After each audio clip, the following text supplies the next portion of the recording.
ficar acordado à noite. Eu acredito que ele ficava acordado à noite, porque, claro, quem dorme tanto de dia. Aí eu comecei a pesquisar, questionar. Ele disse que estava dormindo mais mesmo e que, inclusive, isso ele chegou a levar lá para o psiquiatra, no dia da consulta do psiquiatra. Gente, esse tempo todo, lembrando, ele vem tomando a clozapina e ele vem tomando o Invega Sustena, né, a injeção de paliperidona. Oi, beleza, gente, como é que vocês estão? Tudo bem? Sejam bem-vindos ao meu canal. Eu sou a Leca Raine. Aqui a gente fala sobre uma porção de assuntos sobre saúde mental e autoestima. Hoje eu trago para vocês um vídeo onde não é fácil uma mãe se expressar. Eu trago um vídeo bem difícil de ser gravado. Eu não fiz roteiro, eu tenho, infelizmente, novidades acerca do meu filho. Antes eu quero dizer, ele está bem, agora ele está bem, agora ele está em segurança. É isso aí. Antes de tudo, antes de eu gravar esse vídeo, eu quero pedir que vocês compartilhe, que você passe esse vídeo adiante, se você gostar do conteúdo que eu trouxer aqui para vocês. Eu quero pedir que você se inscreva no canal. Isso é muito importante para o nosso canal continuar crescendo.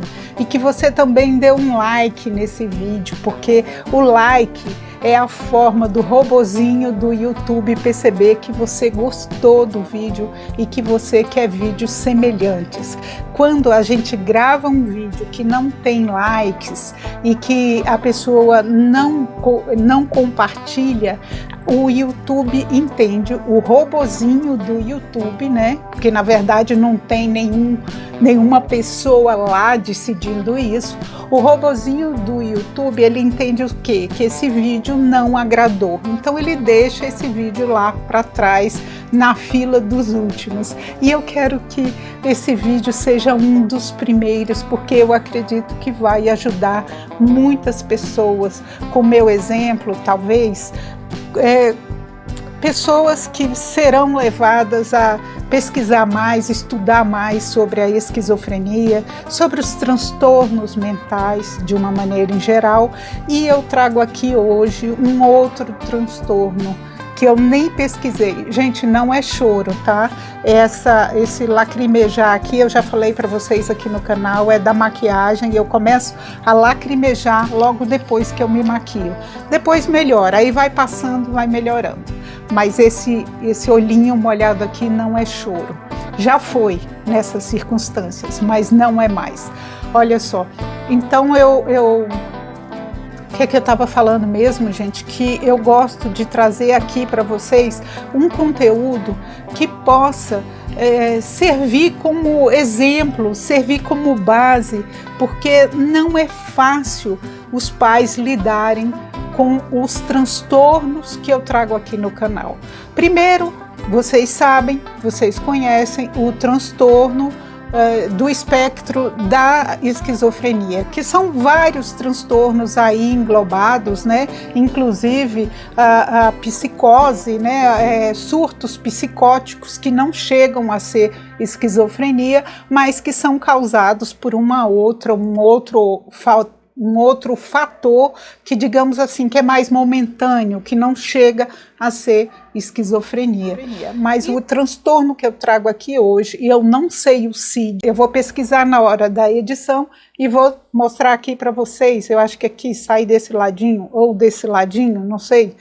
Pois bem, é o transtorno da dependência química, né? É o transtorno de dependência química.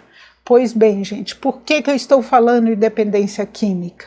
Porque, infelizmente, o meu filho recaiu, teve uma recaída. Não é fácil trazer isso aqui para vocês. Primeiro, deixa eu explicar. Foi essa semana, foi há pouco tempo, alguém aqui no canal me fez um pedido que gravasse um vídeo como estava o meu filho. E eu gravei esse vídeo. E eu falo para vocês, esse vídeo ia ao ar nesse domingo em que esse vídeo aqui está indo ao ar. É um vídeo que ele caiu, né? Ele ficou ultrapassado devido aos últimos acontecimentos dessa semana. Até então, pode ser que eu acredito que pode ser não, quando eu gravei o vídeo anterior, o meu filho estava bem, entre aspas, eu não havia percebido o que estava acontecendo. E eu vou explicar por quê que eu não percebi. Porque eu estou assim, correndinho mesmo com a faculdade, eu estou terminando o curso, o 10º semestre, pelo menos as matérias e os estágios do 10º semestre. Eu já expliquei que o semestre que vem eu vou fazer o 1º semestre ainda, o 1º semestre, por quê? Porque eu entrei no meio do ano e fui seguindo as pessoas do 2º semestre em diante. Então, a gente fica devendo o 1º semestre no final. Então, tá, explicado isso, por que eu estou correndo tanto relatório, tanto estágio e tudo. Mas, na verdade, até pode parecer que eu me direcionei muito para as minhas questões, para os meus trabalhos, para os meus estágios, até aqui para o canal, né? Eu tenho 2 canais aqui no YouTube e esqueci do meu filho. Não foi isso. O que eu percebi é o seguinte: tem um amigo dele, que é um amigo muito próximo, que vinha sempre. Vocês me desculpem a Lola latindo, mas eu não vou nem brigar com ela, eu não vou, sabe, não vou atrás disso não. Eu estou com o microfone, eu acho que dá para eu me ouvir bem. Pois bem, esse amigo do meu filho, ele foi internado. Ele tem, eu acredito que é alcoolismo. O meu filho fala que ele tem alcoolismo. O fato é, ele não se cuida, ele não se trata, ele tenta parar de beber, mas por conta própria, ele não faz uma psicoterapia, ele não toma uma medicação, e ele tem, assim, uns pensamentos um pouco, digamos assim, concatenados, eu acredito que vai além do alcoolismo. Eu já falei isso para ele, eu acho que tem algo a ver também de um pouco de psicose, sabe? Porque ele, às vezes, ele se sente perseguido, às vezes ele acha que a gente pensa determinada coisa dele, sem que a gente não esteja nem pensando. Mas tudo bem. Esse amigo, ele foi internado e aí o meu filho sentiu muita falta dele. Eu sei que sentiu, por quê? Porque era um amigo que sempre vinha aqui em casa, os dois passavam horas conversando, eu sempre ali presente, prestando atenção. Gente, cigarro demais, refrigerante, Coca-Cola, o quanto baste, se você der, toma tudo. Mas não tinha bebida alcoólica, não tinha nada de alcoólico, não tinha nada de prejudicial de uma forma mais direta, digamos assim. E aí, quando esse amigo foi internado, eu fui conversar com meu filho. Ele disse que estava tudo bem, que estava tudo tranquilo. Mas eu percebi o quê? Que ele começou a virar o dia pela noite. Ele começou a dormir muito de dia, dormir de dia e ficar acordado à noite. Eu acredito que ele ficava acordado à noite, porque, claro, quem dorme tanto de dia. Aí eu comecei a pesquisar, questionar. Ele disse que estava dormindo mais mesmo e que, inclusive, isso ele chegou a levar lá para o psiquiatra, no dia da consulta do psiquiatra. Gente, esse tempo todo, lembrando, ele vem tomando a clozapina e ele vem tomando o Invega Sustena, né, a injeção de paliperidona. Beleza, o tratamento para esquizofrenia não foi mexido, não foi alterado. E mesmo assim, ele ficava dormindo o dia todo. Quando eu descobri, foi por quê? Como é que eu descobri? Foi porque eu me dei conta de que, não, aquela situação tinha que parar, tinha que acabar. E aí foi que eu descobri que ele estava usando drogas. Ele não confessou para mim, ele saía à noite. Por que ele saía à noite? Porque ele tem a chave de casa, a chave da casa. Por que ele tem a chave da casa? Pelos fundos, por isso que eu não ouvia ele saindo. Por que ele tem essa chave? Porque ele estava há 4 anos bem, 4 anos equilibrado, 4 anos sem sair, a não ser que fosse para os lugares onde a gente sabia. Inclusive chegou a estudar árabe, eu falei para vocês, pegava Uber para voltar para casa, a gente deixava ele na aula de árabe, ele voltava sozinho de Uber, porque a gente ia para a faculdade. Enfim, ele estava bem, assim, bem relativamente, hoje eu vejo isso. E eu tocava no assunto do uso de drogas, porque já aconteceu, tinha acontecido antes várias vezes. Se vocês forem nos meus vídeos passados, nos primeiros vídeos, vocês vão ver que eu sempre trouxe isso aqui, né? Esse uso de drogas. Só que eu achava que esse uso de drogas era relacionado à esquizofrenia não tratada. E eu trazia isso aqui para vocês também. A esquizofrenia sem tratamento acabava fazendo com que ele usasse, né, que buscasse uma saída. Usasse drogas, no caso. Ou álcool, né, começava com álcool. Bom, gente, ele estava bem, como eu disse para vocês, fazendo uso da medicação, equilibrado em relação à esquizofrenia, né, ao transtorno da esquizofrenia. Porém, um outro transtorno, que é o transtorno, né, da dependência química, estava ali alinhavado e eu não sabia, justamente porque eu não tinha ainda observado uma recaída, mesmo estando equilibrado, do transtorno mental. Resumindo, tanto eu como o médico dele, psiquiatra, é lógico que eu relatei toda essa situação e ele disse com certeza 2 CIDs, né? Transtorno do espectro da esquizofrenia e transtorno da dependência química. Ele tem os 2, infelizmente, porque um transtorno já é muito difícil de lidar, já é muito difícil de enfrentar, que dirá 2, né? Que dirá 2 transtornos. Tá, ele estava no uso dessas drogas e depois não falou para mim, ele só contou para o pai e ele contou que chegou a usar pelo menos maconha, cocaína e crack. Por que eu estou contando isso para vocês? Eu quero aparecer, eu quero fazer o canal crescer, eu quero ganhar seguidores. Não é por isso. Se você me conhece, você sabe que eu não sou dessas pessoas que trazem para cá, para o canal, assuntos que possam gerar uma expectativa para poder atrair e não falar o que eu me propus a falar.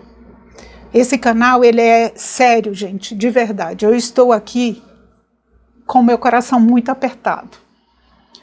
Porque não é fácil uma mãe trazer isso, né? Essas informações assim para todo mundo, todo o público. Mas qual é o objetivo? É que se você é pai, se você é mãe, e se você passa por isso, se você passa por algo parecido com seu marido, com a sua mulher, sabe, com uma pessoa muito próxima a você, as recaídas fazem parte. É por isso que eu estou aqui para dizer.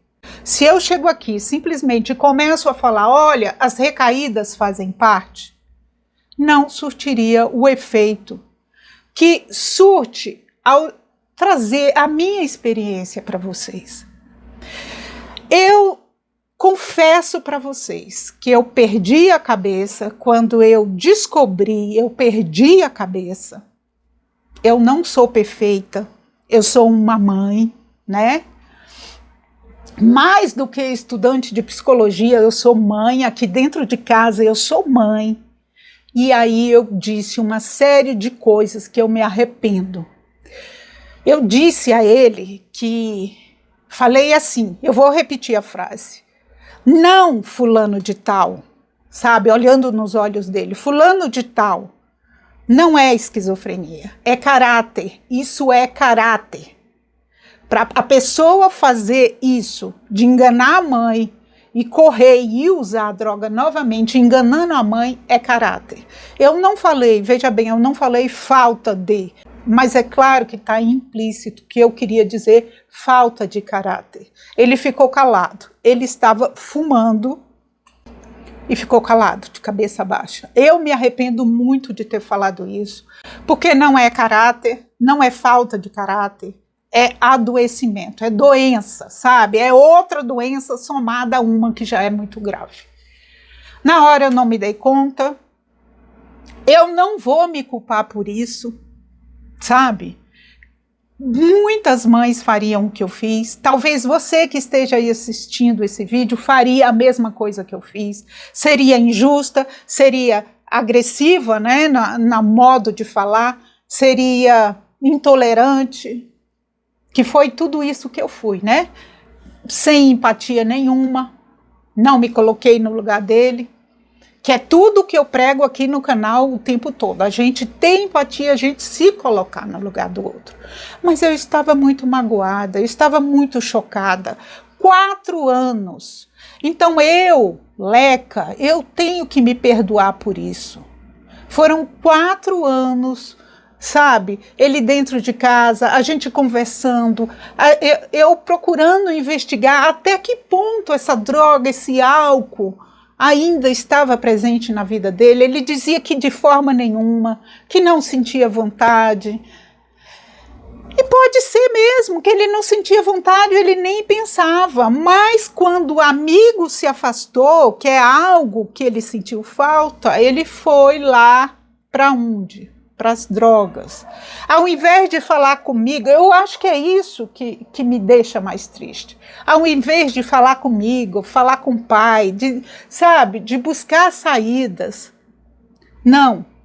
Vai lá direto buscar aquilo que só dá um prazer momentâneo. A gente já falou sobre isso. Eu já conversei muito com ele sobre isso, sobre esse prazer momentâneo que a droga traz e que só piora a situação. Mas ele não me ouve, não é falta de caráter.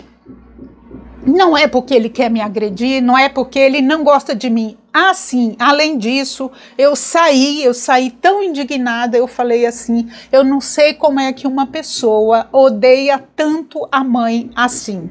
Foi a última frase que eu falei. Eu não sei como é que uma pessoa odeia tanto a mãe assim. Mas ele não me odeia, mas ele não me odeia. Como o seu filho, se cair numa dessa, ele não te odeia. É um adoecimento. É muito grave, é um tratamento que requer muitas frentes. Existem as recaídas. Eu não quero que esse vídeo fique imenso, eu não quero gravar para vocês assim um depoimento muito longo para não ficar uma coisa maçante. Então eu não vou falar exatamente sobre recaída agora, mas ontem à noite eu fui ler sobre recaída. Eu já comprei um livro sobre o transtorno da dependência química. Enfim, eu estou procurando estudar, aprender a respeito, para não falar besteira, para não fazer besteira. Eu vou gravar um vídeo aqui para vocês, logo, não vai demorar, sobre recaída. Eu vi que tem várias coisas que podem acontecer numa recaída e que só recai, veja bem, só recai a pessoa que está em tratamento, né? A recaída é uma característica de uma pessoa que está em tratamento. Agora, o que eu aprendi também é que esse tratamento ele só acontece quando a pessoa admite: eu sou doente, eu preciso de ajuda, eu preciso que alguém me ajude a me tratar. O meu filho, ele aceitou o transtorno da esquizofrenia, ele aceitou se tratar. Ele não aceitava, no início ele não aceitava, e mais uma vez, se vocês forem lá nos vídeos mais antigos, vocês vão encontrar muitos depoimentos meus falando sobre isso, sobre a amargura que era, o transtorno que era para todos nós dentro de casa, o vazio, a angústia, o desespero que era o fato dele não querer se tratar. Ele aceitou se tratar contra a esquizofrenia. Agora falta ele aceitar se tratar contra a dependência química. Isso é certo. Enquanto ele negar, enquanto ele esconder isso, tentar esconder isso até dele mesmo, não vai adiantar. Tratamento nenhum vai adiantar. E eu me proponho, em minha defesa e em defesa da família, do restante da família, eu me proponho a não acreditar em fórmulas milagrosas, a não acreditar que 2 meses de internação vão resolver o problema, porque não resolve. Eu estava seguindo o psicólogo aqui no YouTube, André Nunes, viu, gente? Se vocês já seguem o André Nunes, se vocês têm esse problema de dependência química em casa, seja de quem for, ou sua própria, André Nunes, eu gostei muito, ele é bem coerente, ele é bem experiente naquilo que ele fala. E ele fala isso, né, que a pessoa precisa querer se tratar. E ele fala que a família, ela não pode indefinidamente ficar enfiando a cabeça no buraco, ou então se escondendo desse problema, ou então passando a mão na cabeça da pessoa, do dependente químico. Isso não é possível. E cada vez que eu entrego a chave de casa para ele, eu estou passando a mão na cabeça dele. Eu não vou poder manter o meu filho trancado dentro de casa eternamente. Mas, se eu vejo que existe um problema lá fora que ele pode correr e ir lá usar, eu tenho que fazer sim de tudo para evitar o contato dele com essas drogas. Logo depois que eu falei isso para ele, ele passou a tarde sem conversar com a gente, e eu confesso que a gente também não queria conversar com ele, a gente não queria exaltar os ânimos. E aí ele, no dia seguinte não, aí passaram-se 2 dias, aí ele meio que tentou se explicar para o pai, mas não falando totalmente o que havia acontecido. Aliás, ele não falou totalmente o que havia acontecido em momento nenhum. Mas ele não havia falado do uso das drogas, ele falou só de que estava saindo à noite, não dizia para quê. E depois ele falou, né, no dia seguinte ele falou e pediu para ser internado. Quem vai decidir o momento dele sair é a equipe médica, a equipe profissional, a equipe de psicólogos, de médicos, de enfermeiros, enfim, de terapeutas ocupacionais, se é que tem, eu não sei, mas toda essa equipe, esses profissionais que atendem ele, é que vão decidir quando é que ele vai sair. E quando ele sair, ele vai voltar ao antigo regime que a gente tinha aqui em casa, que era o seguinte, ele não tinha acesso à chave. Ele podia sair, mas sempre acompanhado por um de nós.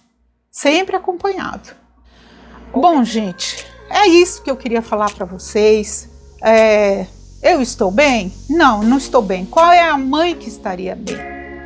Mas eu estou mal? Estou desesperada? Eu estou, enfim, gente, chorando dia e noite sem parar? Não, eu não estou. No início era horrível. Agora já não dói tanto. Eu acho que de tanto passar por isso, de tanto passar por essas experiências, eu criei, sim, uma casca mais grossa. Não passou despercebido, né? A minha ansiedade está lá nas alturas. Eu estou realmente ansiosa. Tanto é que eu não dormi. O primeiro passo, quando a minha ansiedade ataca, é dormir menos ou ficar sem dormir. Mas vai passar, eu vou superar E o que eu digo para vocês é, não é fácil, mas a gente tem que enfrentar. É muito importante o apoio da família, foi outra coisa que eu aprendi, o apoio familiar é essencial. Eu vou falar depois sobre a recaída, vou falar mais detalhadamente sobre os 2 transtornos unidos, mas é que agora eu precisava realmente dar esse depoimento para vocês. Uma ótima semana, fique com Deus, um beijo, até a próxima, até o próximo vídeo. Tchau, tchau!